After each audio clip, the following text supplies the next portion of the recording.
आज हम स्टार्ट करेंगे टाइप्स ऑफ मैकेनिकल वेव्स। जैसे कि मैंने पहले आपको मैकेनिकल वेव्स के बारे में बताया था। मैकेनिकल वेव्स क्या होती हैं? वो वेव्स जिसमें किसी भी किस्म की मीडियम की रिक्वायरमेंट होती है उसे मैकेनिकल वेव्स कहा जाता है। आज हम उसी की टाइप्स को डिस्कस करेंगे। इसकी दो टाइप्स हैं, longitudinal waves and transverse waves. इससे पहले कि हम लॉन्गिट्यूडनल वेव्स और ट्रांसवर्स वेव्स को डिस्कस करें, सबसे पहले मैं आप लोगों को इसको सिंपल एक डायग्राम से समझाती हूँ। सिंपल अभी हमने एक क्या वेव ली जिसमें हमने डिस्टर्बेंस प्रोड्यूस की। डिस्टर्बेंस जैसे हमने प्रोड्यूस की तो उसमें जो है वेव्स जो है वो इंड्यूशन हो गई, वेव्स जो है वो इंड्यूस हो गई।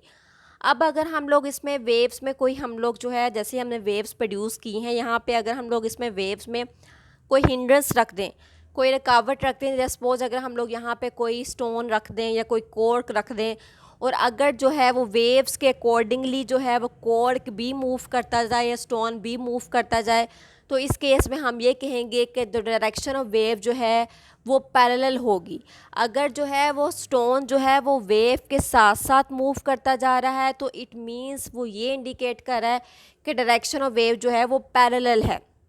नेक्स्ट जो है वो इसकी सेकेंड जो टाइप है वो यही है कि इसमें अगर हम लोगों ने वेव इंड्यूशन करवाई है, वेव इंड्यूस करवाई है, तो अगर हमने जो यहाँ पे कोई कॉर्क रखा है या कोई स्टोन रखा है, अगर वो अपनी पोजीशन पे ही कायम रहता है और वेव जो है वो आगे मूव कर जाती है, तो इस केस में डायरेक्शन ऑफ वेव जो है वो परपेंडिकुलर होगी। अभी हमने दो पढ़ी है कि डायरेक्शन ऑफ वेव पैरेलल कैसे होगी और डायरेक्शन ऑफ वेव जो है वो परपेंडिकुलर कैसे होगी। अब हम डिस्कस करेंगे वन बाय वन कि कैसे पैरेलल जो है किसी भी वेव की डायरेक्शन हो सकती है और कैसे जो है वो वेव की डायरेक्शन जो है वो परपेंडिकुलर हो सकती है।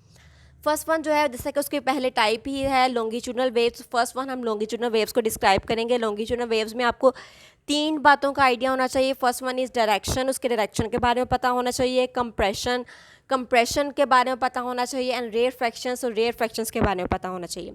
इसकी डेफिनेशन ये है, the particles of medium moves back and fourth. अगर मीडियम के पार्टिकल जो हैं वो बैक एंड फोर्थ मूव करें along the direction of waves, waves के डायरेक्शन के अकॉर्डिंगली वो कभी आगे की जानिब कभी पीछे की जानिब मूव करें, लेकिन वेव्स के अकॉर्डिंगली ही मूव करें। जैसे मैंने पहले आपको डायग्राम में बताया था, जैसे ही वेव मूव करी है पार्टिकल भी उसके साथ साथ मूव करें तो वो जो है वो लॉन्गिट्यूडनल वेव्स है। अब हम लोग इसको डायग्राम से मैं आपको बताती हूँ। डायग्राम में सबसे पहले अभी हम लोगों ने एक स्लिंकी स्प्रिंग लिया। स्लिंकी स्प्रिंग वो होता है कि जिसमें जो है वो वेव्स जिसमें जो है बहुत ज़्यादा फ्लेक्सिबिलिटी होती है। ऐसा स्प्रिंग जिसमें बहुत ज़्यादा फ्लेक्सिबिलिटी होती है। इसके एक एंड को हम लोगों ने फिक्स कर दिया है, ठीक है, और एक एंड जो है वो हम लोगों ने अपने हाथ में रखा है और यहाँ से हम लोगों ने जर्क को प्रोड्यूस किया है। जैसे ही हम जर्क प्रोड्यूस करेंगे तो इसमें जो है स्प्रिंग में जो है वो इंड्यूशन हो जाएगी वेव्स की। स्प्रिंग जो है वो मूव करना शुरू कर देगी, डिस्प्लेसमेंट ट्रैवल करना शुरू कर देगी। अब हम लोगों ने इसका एक एंड जो है वो अपने हाथ में रखा। जैसे ही हमने इसको जर्क प्रोड्यूस किया, इसके कुछ जो लूप्स हैं वो आपस में एक दूसरे के साथ जुड़ गए और बाकी जो है वो आप लोगों के लूप जो हैं वो अभी जो है वो स्पेस अपार्ट हैं, एक दूसरे से जो है वो स्पेसिंग में हैं।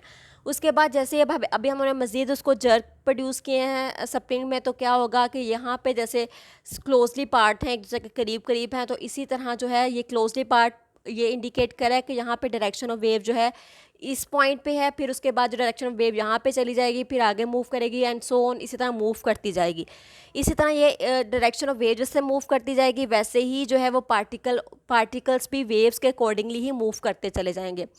वो स्प्रिंग के पार्ट जहाँ पे जो लूप्स हैं वो एक दूसरे के करीब करीब होंगे, जैसे यहाँ पे बहुत करीब करीब हैं, वो ये इंडिकेट करें this part is called compression. जिसमें लूप्स और स्प्रिंग एक दूसरे के करीब हैं, दे आर कॉल्ड कंप्रेशन। और अगर जो है वो हम लोग स्प्रिंग को दोबारा से इसको जर्क प्रोड्यूस करें और अगर इसमें कुछ पार्ट जो हैं लूप्स इसमें जो हैं वो खुले हुए हों, उसमें स्पेसिंग हो, they are called rarefactions. अब हम लोग इसकी टर्मिनोलॉजीज़ को डिस्कस कर लेते हैं। कंप्रेशंस क्या होते हैं? The loops of spring are close together. अगर वे एक दूसरे के बहुत करीब करीब हैं, जैसे यहाँ पे मैंने बताया आप लोगों को बहुत करीब करीब हैं, दे आर कॉल्ड कंप्रेशन। और अगर इनमें कोई डिफरेंस, इनमें कोई स्पेसिंग आ जाएगी तो they are called rarefactions. अब अगर कंप्रेशंस और दो कंप्रेशन, यहाँ पे भी कंप्रेशन प्रोड्यूस हो रहा है और यहाँ भी कंप्रेशन प्रोड्यूस हो रहा है, अब इसमें जो है वो distance between to consecutive compression जो है उसको हम लोग रिप्रेजेंट करते हैं वेवलेंथ के साथ। Wavelength is represented by lambda. दो जो है वो कंप्रेशंस का जो फासला होता है they are represented by wavelength. Next इसकी टाइप है class transverse waves. Transverse waves क्या होती हैं? The vibrating motion of particles of medium is perpendicular to the direction of waves. जिसमें जो है पार्टिकल्स की जो डायरेक्शन होती है वो परपेंडिकुलर होती है to the direction of waves. Waves की अकॉर्डिंगली जो है पार्टिकल्स की जो डायरेक्शन होती है वो परपेंडिकुलर होती है। अब इसमें भी आप लोगों को तीन चीज़ों के बारे में आइडिया होना चाहिए। फर्स्ट वन इज़ उसकी डायरेक्शन के बारे में, ट्रांसवर्स वेव्स की डायरेक्शन क्या होती है, क्रस्ट क्या होता है, ट्रफ क्या होता है। अभी हम लोग ये सारी टर्मिनोलॉजीज़ को ये डिस्कस करेंगे, लेकिन सबसे पहले मैं आप लोगों को इसके डायग्राम के बारे में बताती हूँ। डायग्राम में सबसे पहले अभी हम लोगों ने एक स्लिंकी स्प्रिंग लिया। स्लिंकी स्प्रिंग वो होता है जो कि बहुत ज़्यादा फ्लेक्सिबल होता है। अब अगर हम लोग इसका एक एंड जो है वो हम लोग जो है उसको सपोर्ट प्रोवाइड कर दें और एक एंड जो है वो अपने हाथ में ले लें और यहाँ से हम लोग उसकी मूवमेंट स्टार्ट करें, जर्क प्रोड्यूस करें। जैसे ही जर्क प्रोड्यूस करेंगे तो इसमें जो है वो वेव जो है वो मूव करना शुरू कर देंगे, लेकिन डायरेक्शन ऑफ वेव जो है वो इस केस में परपेंडिकुलर होगी। पार्टिकल्स की जो डायरेक्शन होगी वो परपेंडिकुलर होगी। वो जो है वो दो टर्मिनोलॉजीज़ को इस्तेमाल करेंगे। जो उसका अपर वाला जो स्प्रिंग का जो लूप होगा दैट इज़ कॉल्ड क्रस्ट, और जो इसका जो निचले पोर्शन होंगे दैट इज़ कॉल्ड ट्रफ। और यहाँ पे जो है वो वेव मोशन, वेव जो है वो इस तरह प्रोपगेट करिए, कभी ये जो है वो आगे मूव करे, कभी वो पीछे मूव करिए। सो इस केस में उसकी डायरेक्शन जो है वो क्या हो रही है, वो परपेंडिकुलर, वो 90 का एंगल बना रही है। सबसे पहले जो है वो जैसे ही वेव्स प्रोड्यूस हुई तो यहाँ पे जो है वो वेव्स इंड्यूशन स्टार्ट हो गई। अब यहाँ से जो है वेव मूव करके वो जो है वो नेक्स्ट आगे वाले वेव में ट्रांसफ़र हो गई, अब यहाँ पे मूव कर गई और उसके बाद जो है बाकी उसका पार्ट जो है वो एज सच है। फिर इसी तरह वेव जो है वो आगे जो है वो कंटिन्यूसली मूव करती चली जाएगी। अब उसके बाद नेक्स्ट उसकी टर्मिनोलॉजी है, यहाँ पे हमने डिफाइन किया क्रस्ट को, कि उसका स्प्रिंग का जो अपर वाला पार्ट है वो क्रस्ट है। यहाँ पे the crest are the highest points. Crest जो है वो किसी भी पॉइंट पे जो है वो उसका हाईएस्ट पॉइंट होता है। किसी भी जो है वो पॉइंट पे, जैसे ये स्प्रिंग की ही अगर हम बात करते हैं तो इसका जो हाईएस्ट पॉइंट है दैट इज़ कॉल्ड क्रस्ट, और ट्रफ जो है वो इसका लोएस्ट पॉइंट है। जो इस किसी भी लूप का जो निचले वाला पार्ट है that is called trough. Trough are the lowest point. अब wavelength the distance between two consecutive crest or trough. जो डिस्टेंस होता है किसी भी जो है कंजक्टिव क्रस्ट के दरमियान जो है उसे कहा जाता है, क्रस्ट और ट्रफ का जो दरमियानी फासला होता है उसमें जो है उसे कहा जाता है वेवलेंथ। यहाँ पे डायरेक्शन के बारे में भी हम लोगों ने यहाँ पे भी डिस्कस किया था कि डायरेक्शन के बारे में आपको आइडिया होना चाहिए। तो डायरेक्शन जो है वो इस केस में direction of particle is perpendicular. इस केस में पार्टिकल्स की जो डायरेक्शन है वो परपेंडिकुलर होगी। जैसा कि वेव जो है वो अपनी जो है वो मूवमेंट स्टार्ट करी है, जैसे ही वेव मूव करेगी तो उसकी डायरेक्शन जो है वो 90 का एंगल बनाएगी, वो परपेंडिकुलर होगी।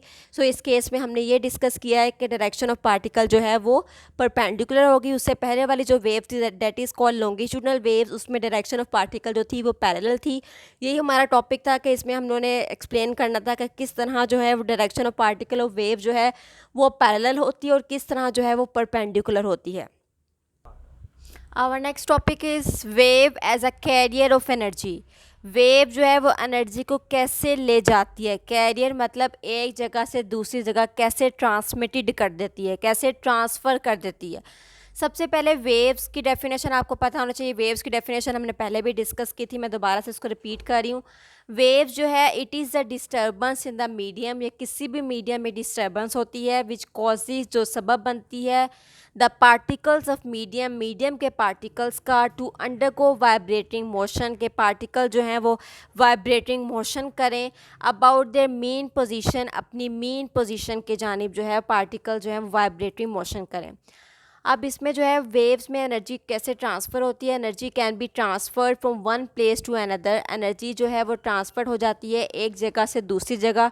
अब एनर्जी जब ट्रांसफ़र होती है तो इसके लिए जो है वो सिंपल एग्जांपल ये है कि अभी हमने एक सिंपल स्ट्रिंग ली। स्ट्रिंग का एक एंड जो है वो हमने जो है वो उसको सपोर्ट प्रोवाइड कर दी और एक एंड जो है वो अभी हम लोगों ने उसको यहाँ से अपनी मूवमेंट ऑफ हैंड स्टार्ट कर दी। जैसे ही हम मूवमेंट ऑफ हैंड स्टार्ट करेंगे it means we provide muscular energy. हम उसको मस्कुलर एनर्जी प्रोवाइड करेंगे जिसके रिजल्ट में जो है वेव जो है वो ट्रैवल हो जाएगी स्ट्रिंग की जानिब। जैसे ही हम उसको मस्कुलर एनर्जी देंगे तो वेव जो है वो स्ट्रिंग की जानिब जो है वो ट्रैवल होना शुरू हो जाएगी। और the vibrating force from the hand जो है वो डिस्टर्ब कर देगी पार्टिकल्स ऑफ द स्ट्रिंग की, और इसको जो है वो मोशन में ले आएगी। पार्टिकल जैसे ही हम लोग जो है वो उसकी वाइब्रेशन स्टार्ट करेंगे तो पार्टिकल्स की जो डायरेक्शन होगी वो क्या होती जाएगी, वो स्टार्ट होती जाएगी। इट मीन्स कि वो ये इंडिकेट करेगी कि एनर्जी जो है वो ट्रांसफ़र हो रही है। एनर्जी सबसे पहले जो है वो यहाँ पे ट्रांसफ़र हुई, उसके बाद जो है वो आगे नेक्स्ट पार्टिकल में ट्रांसफ़र हुई, उसके बाद जो है वो फिर आगे नेक्स्ट मूव की। इट मीन्स कि एनर्जी जो है वो एक एंड से लेकर यहाँ तक लास्ट एंड तक गई, और ये इंडिकेट करती है कि वेव जो है वो as a carrier of energy जो है वो काम करती है। नेक्स्ट जो है वो डिपेंडेंस, अमाउंट ऑफ एनर्जी जो है वो डिपेंड करती है डिस्टेंस पे। Means distance means amplitude.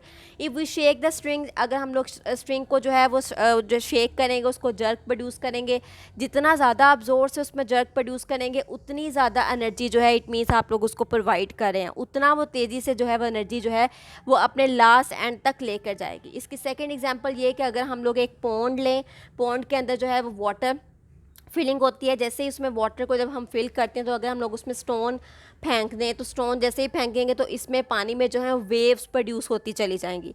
अब अगर हम लोग यहाँ पे एक कॉर्क रख दें तो कॉर्क जैसे ही जैसे वेव जो है वो कॉर्क तक पहुँचेंगी तो कॉर्क क्या करना शुरू कर देगा, वो वाइब्रेशन स्टार्ट कर देगा, और कॉर्क की जो वाइब्रेशन होगी वो अप एंड डाउन होगी। कॉर्क जो है वो अप एंड डाउन जो है वो मूवमेंट अपनी स्टार्ट कर देगा। इट मीन्स वो ये इंडिकेशन होगी कि जो वेव्स हैं वो आगे ट्रांसफ़र होती चली जा रही हैं। उसके बाद नेक्स्ट है relation between velocity, frequency and wavelength. इसमें हमने 3 टर्मिनोलॉजीज डिस्कस करनी है। वेलोसिटी क्या होती है, फ्रीक्वेंसी क्या होती है और वेवलेंथ क्या होती है। सबसे पहले है यहाँ पे वेलोसिटी। वेलोसिटी जो है वो बराबर होती है distance per unit time. Distance per unit time it is called velocity. और फ्रीक्वेंसी जो है it is a reciprocal time period, ये किसी भी टाइम पीरियड के रेसिप्रोकल के बराबर होती है। और वेवलेंथ जो है वो डिस्टेंस होता है कवर्ड बाय द वेव, जितना कोई वेव जो है वो डिस्टेंस को ट्रैवल करती है, कवर्ड करती है, उसको हम लोग वेवलेंथ बोलते हैं। v is equal to d by t. अब इस इक्वेशन में v जो है वो वेलोसिटी है, d जो है वो हमारा डिस्टेंस है, स्मॉल t जो है वो टाइम है। नेक्स्ट v जो है वो बराबर होता है लैम्डा बाय टी। लैम्डा जो है वो यहाँ पे वेवलेंथ को शो करता है, जितना डिस्टेंस कोई वेव ट्रैवल करती है उसको वेवलेंथ बोला जाता है। और t जो है वो अगर उस टाइम पीरियड में करिए, t जो है वो टाइम पीरियड को इंडिकेट कर रहा है, यहाँ पे लैम्डा जो है वेवलेंथ को इंडिकेट कर रही है। अब यहाँ पे v इज़ इक्वल टू, अगर हम लोग इसी इक्वेशन को दोबारा से रीअरेंज करें तो हम लोग उसको लिख सकते हैं लैम्डा इंटू 1/t। इसको हम लोगों ने रीअरेंज कर दिया इस वाली इक्वेशन को। अब यहाँ पे 1/t जो है वो बराबर होता है f के, ये हमने स्टार्ट में भी डिस्कस किया था। जो फ्रीक्वेंसी होती है वो बराबर होती है रेसिप्रोकल टू टाइम पीरियड। अब अगर यहाँ पे f is equal to 1/t आ गया तो हम यहाँ पे f की वैल्यू को पुट कर सकते हैं।